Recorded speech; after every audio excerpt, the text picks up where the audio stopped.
नमस्ते, मैं हूं संजय दीक्षित और आप देख रहे हैं दी जयपुर डायलॉग्स।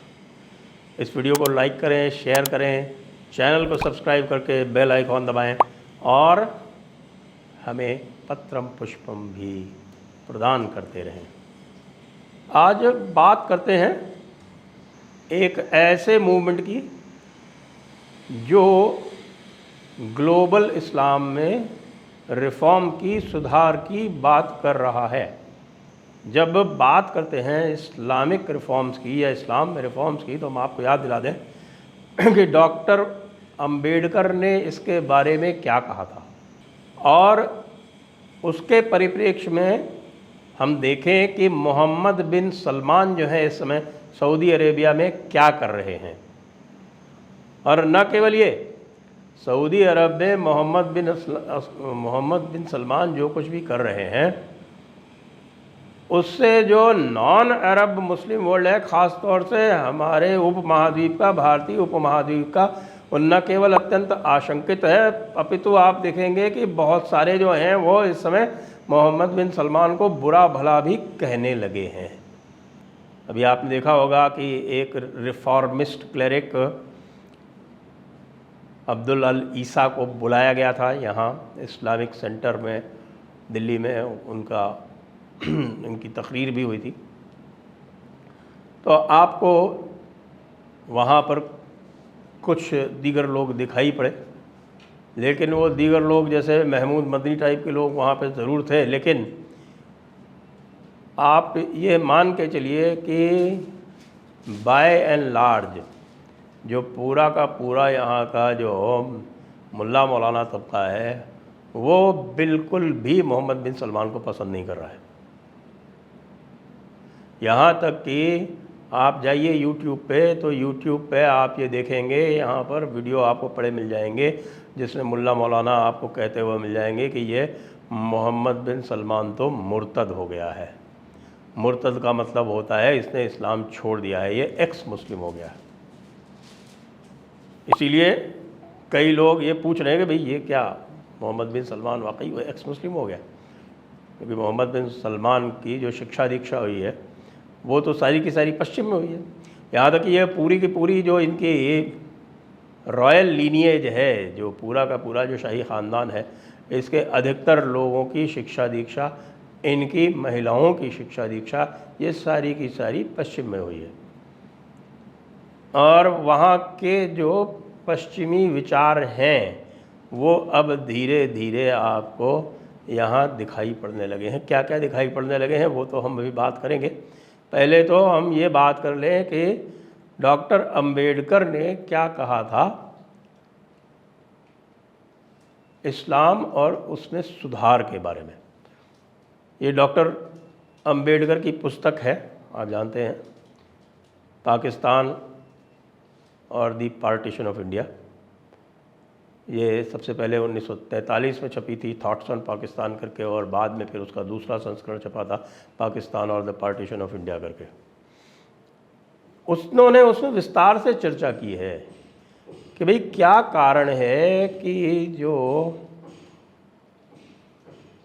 इस्लामी क़ियादत है, यानी कि जो इस्लामिक लीडरशिप है, ख़ास तौर से जो रिलीजियस लीडरशिप है, वो कभी भी समाज सुधारों की बात क्यों नहीं करती।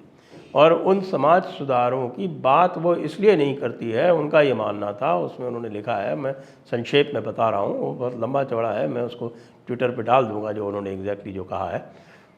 उनका इस पर यह मानना था कि भाई उनका ये कहना है कि जो नबी हुजूर की सुन्नत है और जो कुरान मजीद की जो आयतें हैं उसमें कोई बदलाव नहीं हो सकता, और इसलिए जो समाज जैसा था 7वीं शताब्दी में वो वैसा ही रहेगा। उसमें यदि किसी प्रकार का परिवर्तन आएगा, विशेषकर उन स्थानों में जहाँ पर मुसलमानों की संख्या अल्प में है या जहाँ वो अल्पसंख्यक हैं, तो वहाँ तो उनको बहुत ही शिद्दत से अपना बचाव करना है, किसी भी प्रकार के सुधार से दूर रहना है। तकलीद का उनके यहाँ सिस्टम होता है। तकलीद का सिस्टम का मतलब ये होता है कि जो आलिम उलमा ने कह दिया वही करना है, केवल नकल करनी है, अक्ल का इस्तेमाल नहीं करना है। मैं कोट कर देता हूँ, अल-माइदा 101 5.101, जिसका आशय ये है कि भाई जो अक्ल लगाएगा वो काफिर हो जाएगा। तो 5.101 में इस तरह की बहुत सारी बातें आई हुई हैं। तो डॉक्टर अम्बेडकर का कहना ये था कि भाई ये पूरी तरह से रिफॉर्म को अपोज करते हैं, सोशल रिफॉर्म्स तो ये कतई होने ही नहीं देते इनके यहाँ, इसीलिए कि महिलाओं की स्थिति हो या उनका जो भी गैर मुसलमानों के प्रति जो रवैया हो, इस तरह की कोई भी बात जो है वहाँ एडमिट नहीं की जाती। तो ये आपने देखा होगा लगातार यही होता रहा। हमारे जो लीडरशिप थी उसने भी इसी को प्रोत्साहन दिया।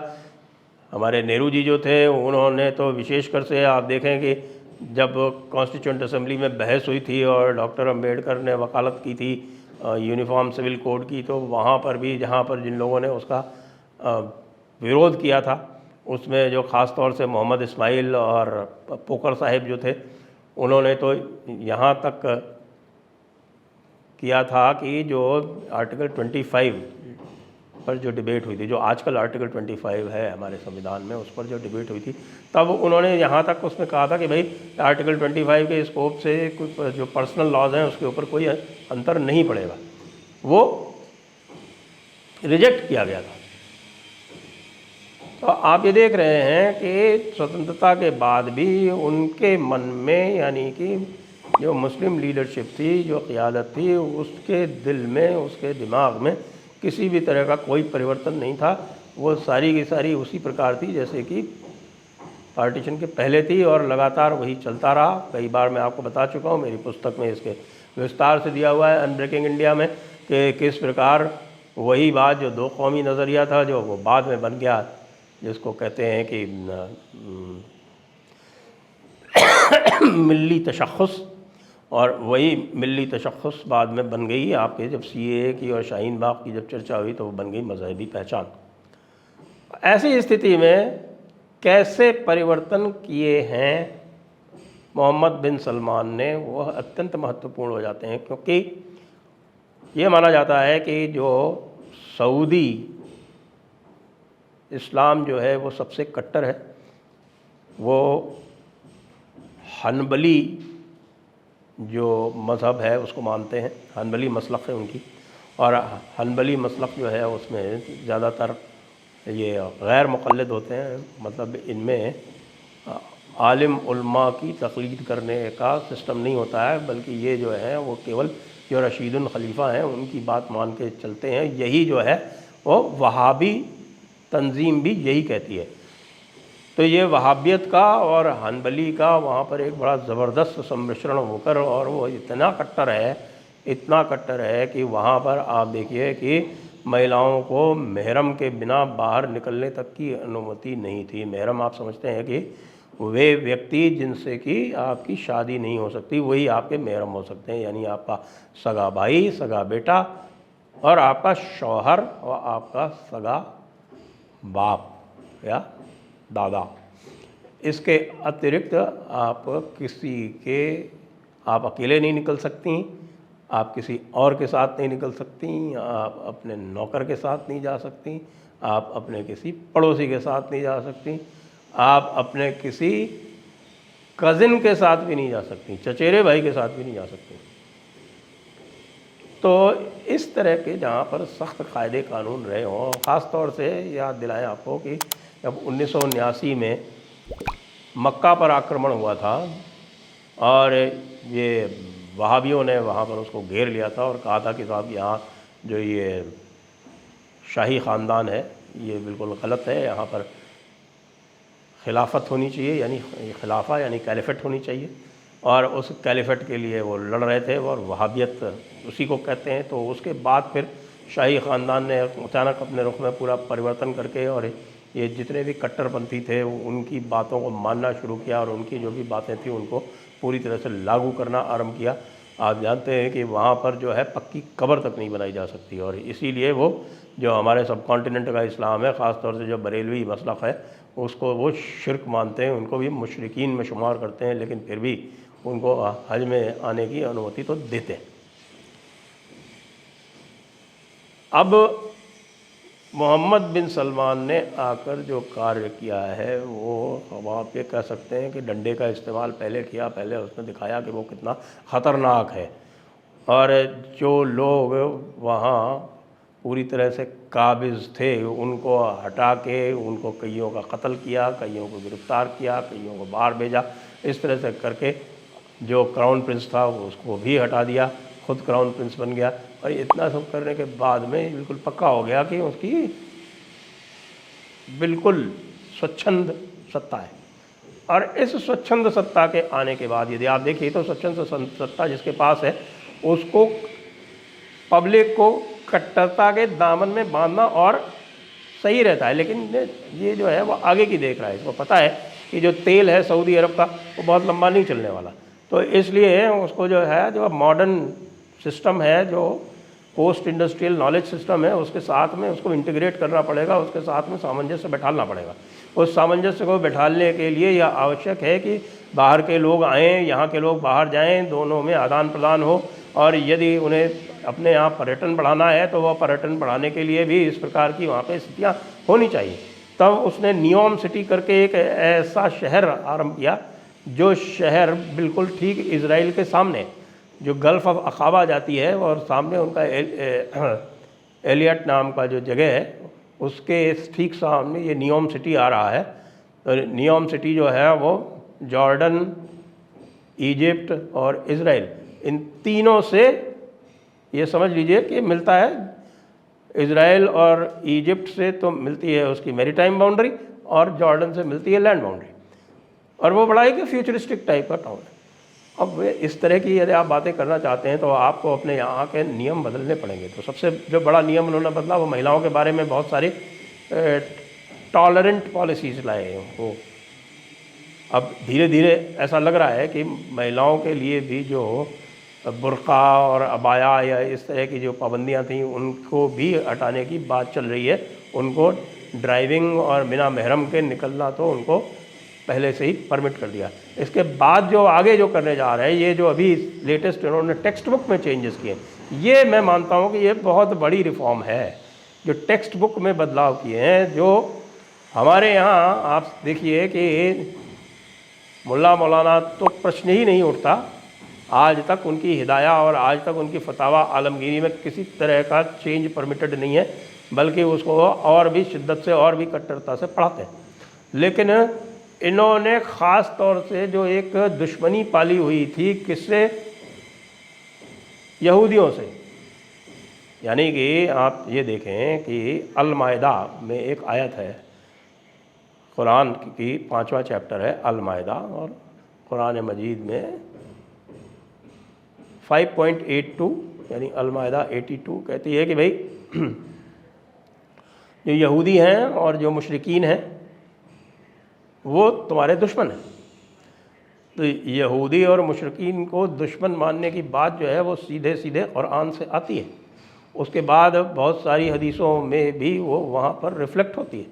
उसके बाद जो उनका जो विश्वास है वो कहते हैं कि अल अक्सा जो दूसरी सबसे बड़ी मस्जिद है वो यहूदियों ने नष्ट की थी, तो उसका बदला भी लेना है।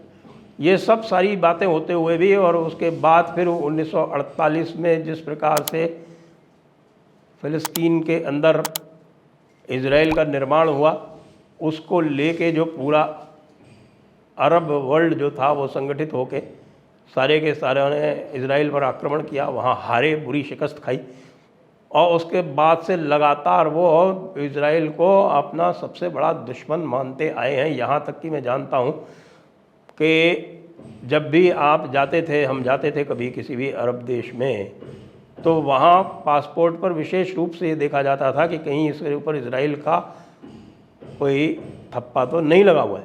और जब मैं इज़राइल गया तो इज़राइल में अलग से मैं पासपोर्ट लेके गया, लेकिन उस पर भी उन्होंने ये पूछा कि भाई इस पर आप स्टैंप चाहते हैं या नहीं चाहते हैं। उन्होंने क्यों पूछा? क्योंकि उनको पता है कि अगर एक बार इज़राइल का स्टैंप इसके ऊपर आपके पासपोर्ट के ऊपर लग गया तो आपको कहीं भी कम से कम 50 ऐसे देश हैं जहाँ पर आपको एंट्री नहीं दी जाएगी। और इस सबका जो लीडर था वो सऊदी अरब था। सऊदी अरब ने अपनी पुस्तकों में से जो भी यहूदियों के विरोध के रेफरेंसेस हैं वो सारे हटा दिए हैं। और एक कहते हैं कम से कम इस तरह की ऊपर से नीचे लेकर नीचे तक कुछ कहते हैं कि 300 से अधिक ऐसी पुस्तकें हैं जिसमें सारे रेफरेंसेस हटा दिए गए हैं। यहाँ तक कि कुरान शरीफ की जो आयतें हैं जिसमें यहूदियों के विरोध का कहीं भी उल्लेख है वो भी हटा दी गई हैं। आप सोच सकते हैं क्या? आप सोच सकते हैं क्या कि इस तरह की बात जो है वो हमारे भारत में भी जो मस्जिदों से खुतबे दिए जाते हैं उसमें से हटा दी जाए और उसमें से कहीं कोई बात करने लगे कि साहब की यहूदी जो हैं वो हमारे मित्र हैं। पाकिस्तान में देखिए क्या हो रहा है। पाकिस्तान में 24 घंटे वही उन्माद यहूद हनूद। और सऊदी अरब ने ये करके तो ये साबित कर दिया कि भाई ये वाकई जो है ये मोहम्मद बिन सलमान इसका कुछ फार रीचिंग विज़न है। बल्कि हमारे अंकित शाह जी जो हैं उनकी तो एक भविष्यवाणी है कि ये आप देखेंगे कह रहे हैं कि देखिए अमीरात जो है वो तो कुछ दिनों में हो जाएगा हिंदू मेजॉरिटी, सऊदी अरब हो जाएगा यहूदी मेजॉरिटी और ईरान हो जाएगा क्रिश्चियन मेजॉरिटी। खैर उनके प्रेडिक्शन बहुत सही होते हैं लेकिन ये तो भविष्य के गर्भ में है। ये तो अभी नहीं, कम से कम 30, 40, 50 साल बाद पता चलेगा कि इसमें कितना तथ्य है। इसलिए मोहम्मद बिन सलमान जो है भाई हमारे मुल्ला मौलानाओं की आँख की किरकिरी है इस वक्त।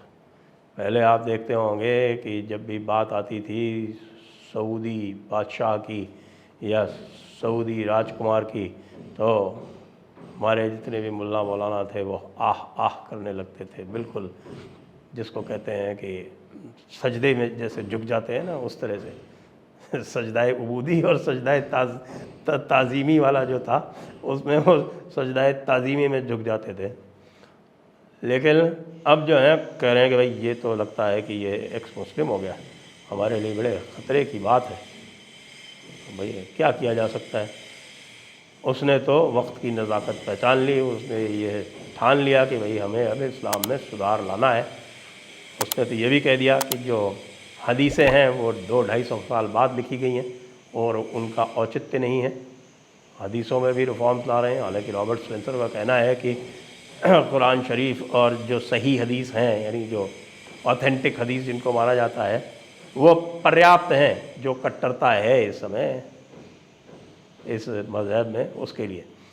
लेकिन जिस तरह से यहूदियों के जो सारे रेफरेंस इंक्लूडिंग कुरान शरीफ की आयतें मोहम्मद बिन सलमान ने हटवाई हैं अपनी पुस्तकों से, वो दिखाता है कि हाँ सुधार संभव हो सकता है। कुछ लोग तो ये भी कहते हैं कि भाई अब ये इसकी ज़िंदगी भी ख़तरे में पड़ सकती है। लेकिन अगर अपनी ज़िंदगी को ख़तरे में डाल के भी उसने सुधार का ऐसा कार्यक्रम आरंभ किया है निश्चित रूप से स्वागत योग्य है, न केवल भारत के लिए पूरे विश्व के लिए। जय भारत, वंदे मातरम।